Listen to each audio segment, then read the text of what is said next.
Hey, everybody, thank you so much for joining me here today. I am Dr. Randi Ross, CEO of Premier Practice Consultants, and want to give a big thanks to ChiroSecure for hosting these events and having giving me the opportunity to share some important information with you. Today, we're going to talk about a question that I frequently get, probably multiple times in a week, if not even more. And people will often ask, is there a right time to sell my practice, or when should I sell my practice? And quite frankly, there's not really necessarily a generic answer to that question.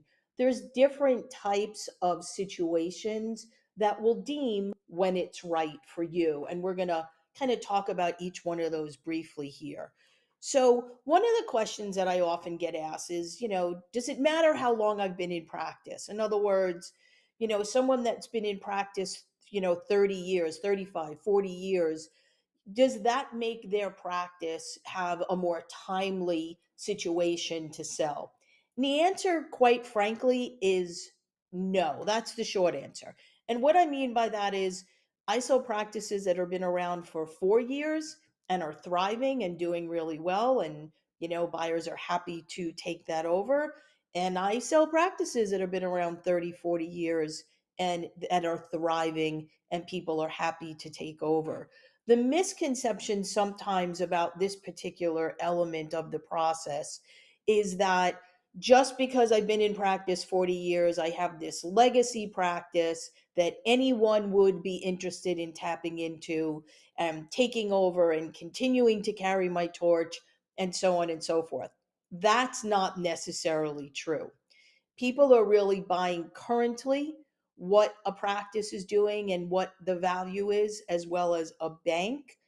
And not that the duration of a lengthy practice can't have value added for relationships in the community and other types of recognition and visibility that has been built up. But you can't think just because you've been around a long time that that's going to make the right time to sell the practice. Okay, so it's just important to keep in mind, don't necessarily go longer than you would like to simply because you think you're going to get more value that way. The other thing that I always tell people, I get often these I call them the toe dipper phone calls, where people just want to understand the process, maybe talk a little bit about how much money they could get at a sale and so on and so forth. And usually, no matter what that conversation entails and what direction it goes in, I always tell people, if you're thinking about it, it's probably a good time to get started. Because if you're thinking, is it time for me to get out? Is it time for me to move on? Then chances are you're going to start to slowly check out. And now that creates a problem because if we have a diminishing, even slightly diminishing practice, the perception is that it's a decreasing practice, the doc's checked out, and so on and so forth. And the worst conversation I have is when I tell people this. If you're thinking of having thoughts on it, chances are it's time to get started, is also because the process takes 12 to 24 months. So if you're thinking about it, but you don't act on those feelings and those thoughts, and now call me up 12 months later and go, get me out in 6 months. I'm done. I don't want to do this anymore. I'm going to tell you that's not going to happen because that's just not the way this process works. So, one thing I always kind of little tongue in cheek tell people is don't stay too long at the dance, and this kind of leads into our next portion of this is that you want to go out on top. You want to get the most that you can, for your practice. You should be growing the practice while we're trying to sell it. That should be something that you do. If you work with a coach or some kind of consultant, make sure either prior to listing it or even when we do, because we're going to have some time, put in that extra effort again and grow the business. It's so important to go out on top. One, it's going to make you feel good. And two, it's going to attract the most valuable buyers. Everyone wants something that's growing and that's achieving certain goals. Most people do not want, and that will be reflective in the offers that you get, something again that's dwindling, that's kind of, it's very easy when someone looks at a practice to tell if someone has kind of, checked out. um for some people it's a family decision, and that's very important to consider. Is this something that your family wants from you? Are you a mom that's been in practice for 5 or 10 years? Now you've gone ahead and you've gotten married and you've had a couple of kids and you want to stay home with your babies or your toddlers, and that's okay as well. So sometimes it's a family decision, sometimes there are family members involved within the practice itself. So there's, more things to consider. So, again, that decision, is it the right time for me to sell, can often be a family decision, or at least one with your significant other. I'm always happy to talk to any family members that are involved and kind of get their input into, is this the right time for you to kind of make that decision to start the process to move on. Will it create financial freedom? Well, that depends upon what you've done over the years.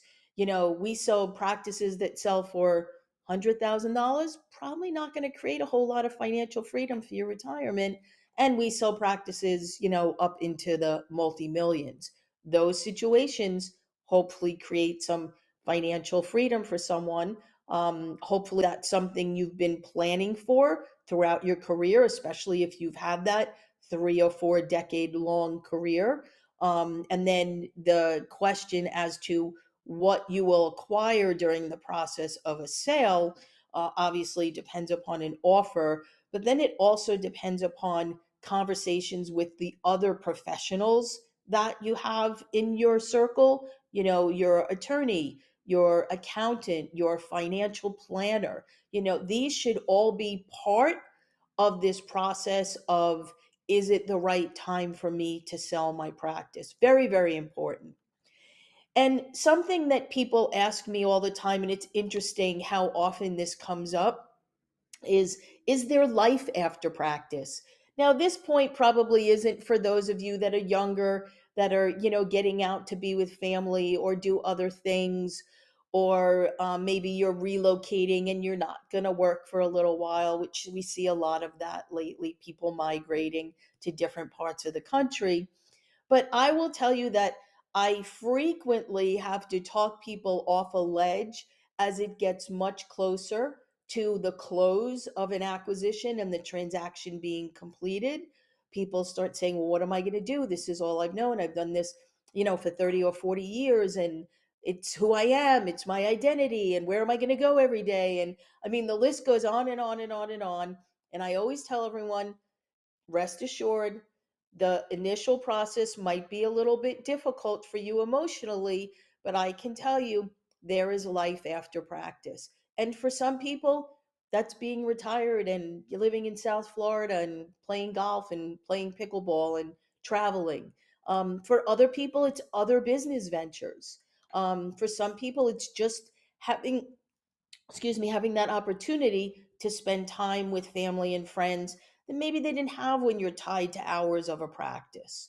So I can assure you, and I do this dozens and dozens and dozens of times a year, I have never spoken to someone after a sale, and I follow people months down the road, sometimes even much longer than that, and they are all so happy they made the decision.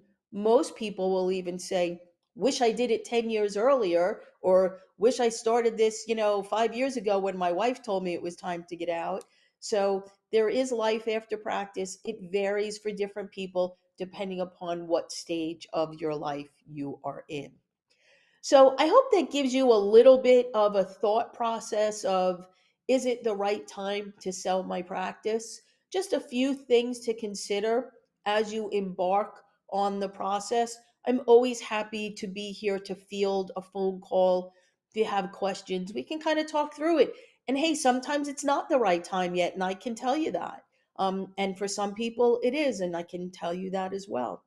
So make sure that you think about all these things, you consider it. It is a process. You have to be patient, and make sure that it's the right time for you and your family.